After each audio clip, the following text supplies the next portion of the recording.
This is HSBC Global Viewpoint, your window into the thinking, trends, and issues shaping global banking and markets. Join us as we hear from industry leaders and HSBC experts on the latest insights and opportunities for your business. Thank you for listening. Good morning, good afternoon, everyone. Thank you for joining us. I'm Valerie Knott. I'm one of the partners at EY, specialising in wealth and asset management. And we're here today to talk to you about the radical trends disrupting financial services and changing customer demands, where we're going to go through some of the things we've seen historically, some of the things that the panel has a view on that's happening currently, and then we're going to finish with a bit about the future. So I have with me today Kola Ilori, Data and Analytics Director from Principal Global Advisors, Adina Gregorio, Founding Partner and CEO of Active Asset Allocation, and Paul Clark, Global Head of Digital and Data for HSBC Securities Services. So, if we kick off with our questions, I'll come to you, Kola, first of all. Is cloud really transforming the landscape of data services? Yeah, thank you very much. Yes, absolutely. I think cloud is playing an important role in transforming the industry. And so far, we've seen companies adopt public cloud, private cloud, and a hybrid, which is sort of a combination of both private and public. And it gives them the opportunity to be able to not only leverage expertise of the cloud providers, but also to scale when they need to based on business demands. And this will allow them to focus on really the business outcomes as opposed to trying to solve all the technology glitches that happens. Thank you. Adina, data security? Data security is probably maybe one of the obstacles that are still seen as a possible problem in going to the cloud. But I was just going to complete on what Kola said and maybe give a really practical example. I mean, the cloud really helped my company go global in the sense that we make tailor-made investment algorithms for institutional clients. And for that, we make thousands of combinations and we look at possibilities of how assets can evolve over time. And this is very data consuming. And we built on the power of the cloud to both be able to scale our business and then go global. So we can now address customers all over the world, and we can do that in a quick and effective way. And it's all about the cloud. And again, going back to data security, actually the fact that I can host the data in each customer's country, it's really a plus for many of them. Did you want to build on that, Paul? Yeah, data security is very important. Privacy is very important. Residency, I think, is a particularly important, sometimes a little bit of a blocker. So different countries have restrictions over where data can be stored and how it can be accessed, but cloud can help with that. So you just need a strategy that allows you to have what we call multi-cloud, so the ability to connect to different cloud providers in different regions. But sort of coming back to your initial question, whether or not it's transforming is absolutely really absolutely transforming. And I think what cloud does is cloud makes data so much more accessible, so much easier to share. And that means that as a design sort of principle, you can bring processes to data, which is a far more efficient model than how we've worked historically, which is we shift data to the processes. And that means that you can much more efficiently connect up third parties and offer sort of new, exciting services. Thank you, Paul.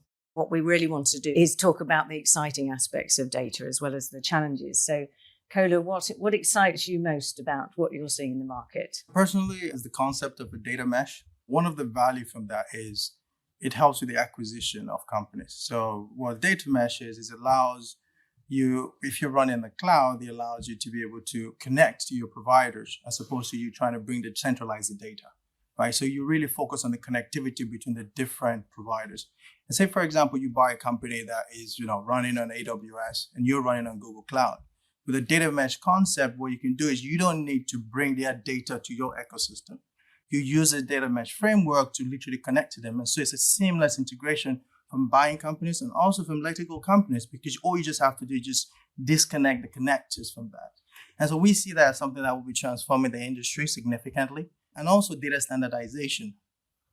For data mesh to be very successful, entities within the industry need to be having the same sort of protocol conversations. The same way Swift has transformed the payment system, that kind of concept really is required in the data mesh world for it to really be effective. And it really is going to make it easier for businesses to integrate, for businesses to be able to talk to each other, and also for them to really see the value their data has to other entities. Thank you, Kola. Did you want to build on that, Paul? Firstly, I'll touch on data mesh specifically. So I completely agree with Cola's point.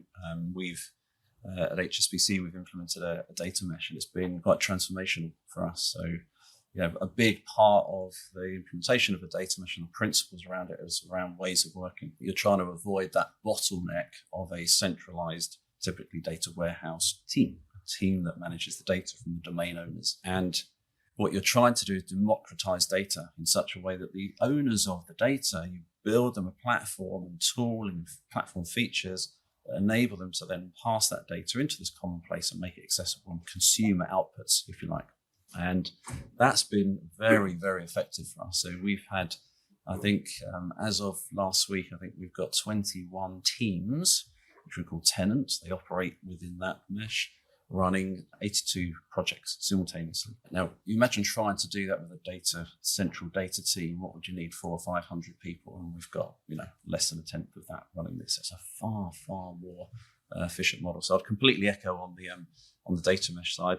A couple of other things I think are interesting: managed data services. So definitely seeing a lot more demand for that, where clients are after things like data aggregation services. So we're an asset manager using 4 or 5 fund accountants or global custodians or transfer agents, the ability to appoint one who can then aggregate that data on behalf of that client and provide like a common stream and access to that data. Again, cloud makes this so much more achievable. So definitely seeing that infrastructure as a service, where again, a client, an asset manager in this case, can leverage the infrastructure and the investment that you've made, that some of the sort of bigger custodians and banks have invested in this sort of data infrastructure, and make that available. So essentially, a client has part of that sort of infrastructure and they can leverage that themselves. And again, cloud makes that much easier to permission than would have been easier before.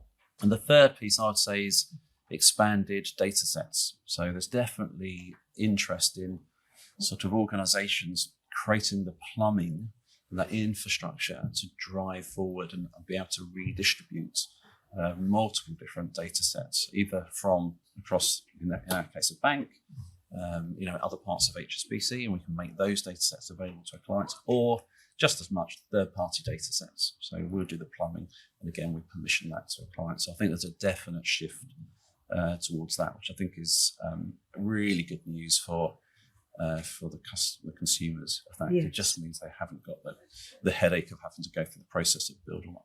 Thank you, Paul. Adina, do you want to answer on what you're seeing as the trends really taking these organizations to the next level? Yeah, sure. And maybe just to build upon what Paul just said, I think the customer today has been used of having individualized solutions.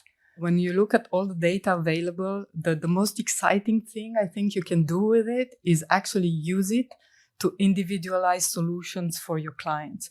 And again, to give you a very practical example, when I started the company, I used to be able to service only clients with 100 million plus assets under management, because you had to do all this work. It took weeks to calibrate a model for a client. And today, thanks to the cloud, to all this digitalization, I can actually service clients with €1 of wealth, so you have all those digital tools, and you can go on and ask the client, okay, what is your project? When do you need the money?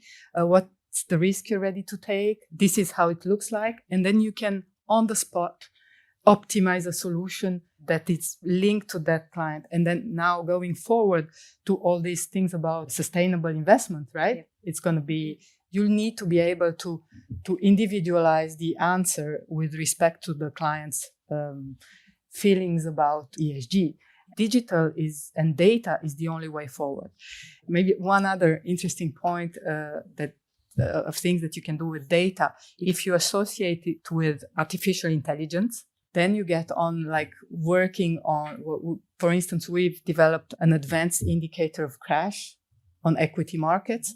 So it used to be only data numbers. So you crunch all the numbers and you come up with something, but that's not enough. I mean, we are in a world where markets are also driven by politics. So you need to be able to analyze everything that is being said in tweets, in the newspapers, in broadcast. And you can today take all that data, so structured, unstructured, put it together and work towards providing a better view of what will happen. Exciting stuff. Now, data is becoming an asset for every company now.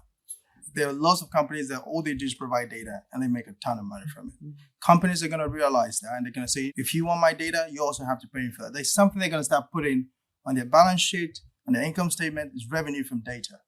The cloud enables them to do that. And that really is going to be the real power that's going to drive a lot of organizations to be able to say, you know what, I'm going to adopt the cloud.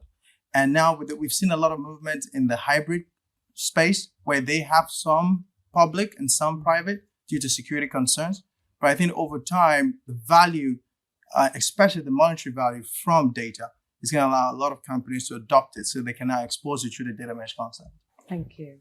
So we're going to move on to talk about platforms now. So what role do platforms have in the provision of data services? So I was going to come to you first, Adina. Yeah, and again, you are going to think that I'm only talking about myself, but I just want to give you a practical view on real things that you can, because all the others you can read and listen to the guys that know about it all. For me, for instance, I was able to build a platform that actually brings together asset managers, insurance, distributors for actually putting together a personalized service for their final clients, for the final investor. So all this data and all this cloud actually allows us to both tend to the needs of every individual asset manager, insurance company, distribution network, but also to the very needs of their final customers. So I think with that, we are also basically bringing something to the asset managers that's new, because every time it strikes me, the asset manager is one seller of product that doesn't know his customer, right? I mean, Walmart knows his customers, Auchan knows his customers, right? But the asset manager, I mean, I'm not talking about institutional clients, obviously, but the asset manager doesn't know his clients. So again, thanks to this data, this collaborative work that you can now do with all those platforms, thanks to the cloud, I think the asset manager will finally be able to know his customer. And thus, it opens up a new world of opportunities. Thank you, Dina. Yep. So, Paul? Yeah, completely agree. Platforms mean convenience, don't they? So platforms is the reason why we all, go into Amazon to try and buy something rather than searching the rest of the internet, because all your details are all set up already. You know it's going to arrive tomorrow. So that sort of consolidation of services into a platform is an effective mechanism. What it does specifically in this industry is it gives you that ability to price services in a different way and offer services in a different way. So because essentially what you've done is the plumbing is already there behind the scenes, it gives the client that ability to say, okay, can I try a pay-as-you-go proposition rather than having to buy? So for example, on ESG, we're working with some third-party ESG providers to offer their services to our clients. Now, if you're thinking, I'm running a portfolio and I want to do some ESG analytics at the moment, what are you going to do? You're going to go and either you're going to do that yourself firsthand, or you're going to go and find some third parties who are specializing in this space. Those third parties, if you have to sort of get a panel and you have to pick one and you have to go through and strike a contract and do an implementation, and 9 months later, you've got that now ready to go. In the ESG world particularly, the chances are you're wishing that by then you had chosen somebody else, because it's moved on. The world's moved on so quickly. So I think what the platform proposition allows is that ability to say, look, here are 5 different providers. You can try them on a pay-as-you-go basis. You can try before you buy. And I think that becomes, certainly when we're talking to our clients, is a very attractive proposition. And so I think what it powers is a kind of app store principle. And I think that's very effective. I think the other thing is worth saying about the redistribution of data. Mm-hmm. So the sort of rush towards being a data supermarket. I think lots of providers are trying to move into that space. And again, that's a very attractive proposition, I think, from a client perspective. I think we need to work with the underlying data vendors to get them comfortable that the intermediaries and the platform providers have full control over that data, so they can demonstrate that 26 customers who've used your data this month, this is how they used it. And so we can lean on the technology now to do that. So things like what we call data lineage, so understanding who owns data and where it's come from. And data observability tells you how data is being used and who's using that data. Those things are really important and start to enable us to have much more productive conversations with vendors to say, this is all upside. We can distribute your product and we have total control over how it gets distributed. And you as the underlying vendor have total control over that. And I think it's sort of shifting us into, again, a new proposition where data accessibility is becoming a lot more interesting. Thank you, Paul. And then do you want to accelerate us into the future, Kola? I'm going to try. I think, this decade is going to be quite transformational for technology and for data. For most companies, technology is probably their biggest cost on their balance sheet because of the spend. And because what happens, someone says, I've got this great data, it's going to do this, and then you buy it, you store it, you're paying for the storage, and then you're not using it. Either because the person who bought it left the company, tried a new thing, or they changed jobs, or whatever that is. And so you have all this massive amount of data sitting in your data center, and you're paying the storage for it, your resources to maintain that. And what is going to happen with the data mesh concept and over this year is that with data mesh, your cost is just literally going to go absolutely down. What happens is that you now have like a data exchange. You go to a data exchange, you subscribe to the data, you try it over a trial period because you have this data mesh, you can subscribe to it. If you don't like it, you stop the exchange, you're not interested in it anymore. And so you don't have to pay for the storage because really you're connected to the source. You're not bringing the data to your data center, to your cloud provider. You just literally go in there, you're looking at it, and when you're done, you're going to leave it. And so from that concept is really going to help businesses save cost. So the bottom line is going to be improved, but also it's going to make us more efficient because then, we go from give me all the data, which is what the quants are very good at. What do you want? I want all of it.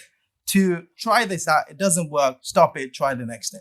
So we're going to become very, very efficient in how we use data and how companies manage expenses that come with the infrastructure of it.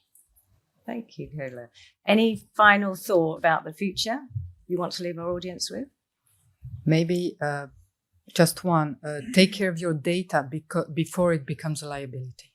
I wonder what we'll be talking about in 5 years' time. We will be talking about how you commercialize your data in the metaverse. Thank you for listening today.